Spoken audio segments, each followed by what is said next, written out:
Je reviens donc et j'explique que nous sommes dans une génération où finalement le monde, c'est-à-dire l'idéologie ambiante, les habitudes, le quotidien, nous ont habitués à surtout recevoir, surtout vivre sans véritablement se poser des questions, sans véritablement chercher des réponses. Ce qu'on appelle en français le métro, boulot, dodo. Alors évidemment, dans ce monde de métro, boulot, dodo, il y a énormément d'hommes et de femmes qui se posent des questions, qui recherchent, qui sentent que quelque chose ne fonctionne pas normalement. Mais d'un autre côté, leur recherche s'arrête souvent à leur capacité d'avoir trouvé la bonne source et de devenir des réceptacles pour recevoir finalement cette lumière qui émane de cette bonne source. Mais une fois que cette connexion avec la source a été établie, une fois que l'on s'est mis en position de recevoir, il est déjà beaucoup plus difficile de devenir soi-même actif, acteur, quelqu'un qui transmet aussi, qui établit un dialogue, qui établit un lien, qui sort de l'anonymat, qui se fait connaître, qui se met en première ligne. C'est la difficulté que, je pense, tous les hommes comme moi, dans mon domaine ou dans d'autres, rencontrent. Nous transmettons énormément, nous faisons énormément, nous aidons énormément. Mais d'un autre côté, le retour, c'est-à-dire le retour au niveau d'associés qui véritablement sortent de l'ombre, se manifestent, ce retour est très faible par rapport à l'investissement.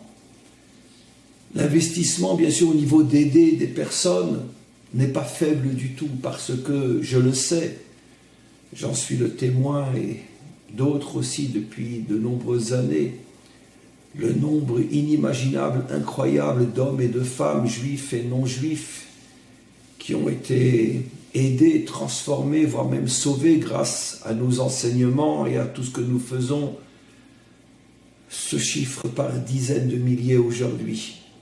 Donc c'est évident que notre investissement n'est pas gratuit, n'est pas pour rien, qu'à Dieu ne plaise. Mais ce n'est pas de cela que je parle. Je parle d'un investissement qui voit plus concrètement, plus visiblement le retour. Et ceci par la levée finalement d'une armée de personnes qui se montrent, qui se manifestent, qui établissent un dialogue, un échange.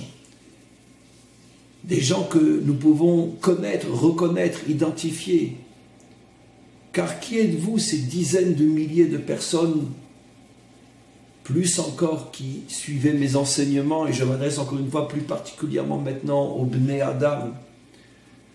Pour moi, vous êtes pour la grande majorité dans l'ombre, je ne vous connais pas. Parce qu'il n'y a pas véritablement d'échange entre nous. Il faut comprendre, mes amis, que la délivrance finale dépend d'une révolution totale à l'intérieur du monde et des mentalités. Seulement et uniquement lorsque cette majorité silencieuse d'hommes et de femmes extraordinaires qui cherchent le bien, qui cherchent la vérité, mais qui reste cette majorité silencieuse, seulement lorsqu'elle brisera le silence, lorsqu'elle se réveillera et se manifestera, seulement alors, véritablement, nous pourrons concrètement nous préparer à la délivrance finale.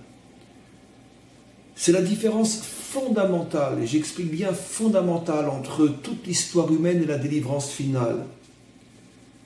Parce que, durant toute l'histoire humaine, tout ce qui est bien, toute avancée vers le bien, toute construction du bien, c'est toujours faite et limitée à quelques individus qui ont été suivis par un grand nombre d'autres personnes, mais non comme acteurs, comme suiveurs, comme receveurs.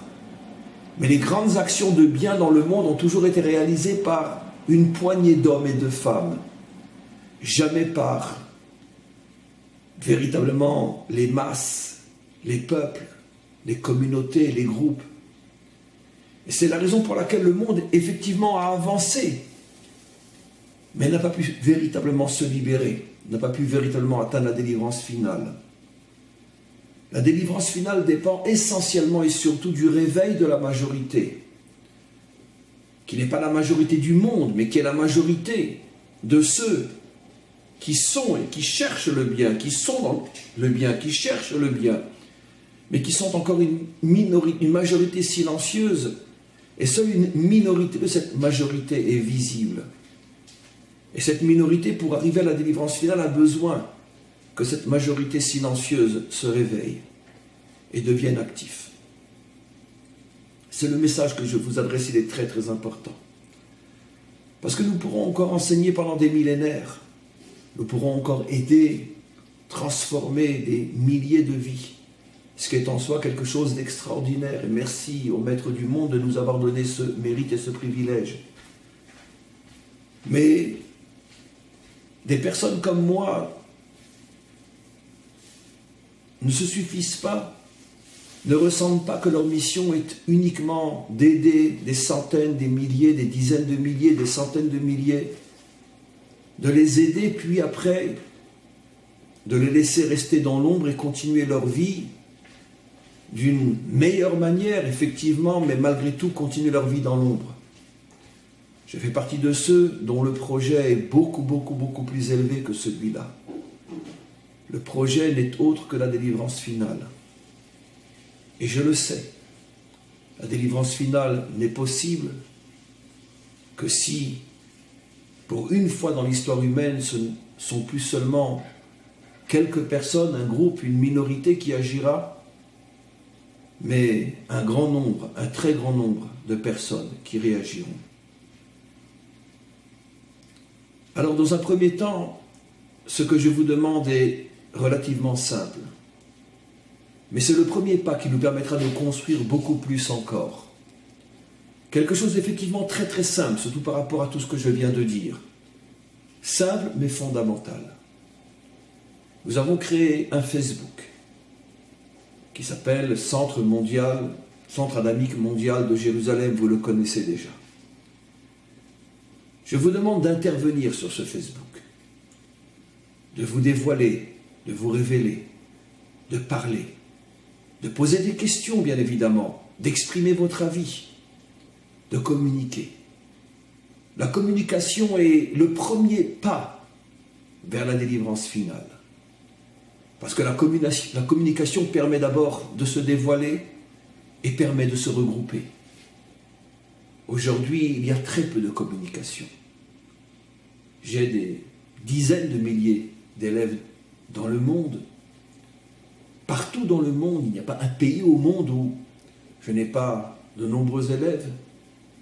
Et pour moi, ça reste une grande majorité d'élèves complètement silencieux que je ne connais pas et que je ne connaîtrai peut-être jamais. Encore une fois, ce message s'adresse particulièrement aux non-juifs.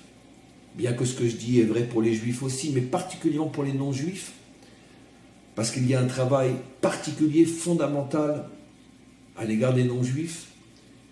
Et aujourd'hui, dans notre génération, dans notre contexte, la délivrance finale dépend plus encore du réveil des non-juifs que celui des juifs. C'est quelque chose de très profond que je ne peux pas expliquer plus dans le cadre de mon intervention.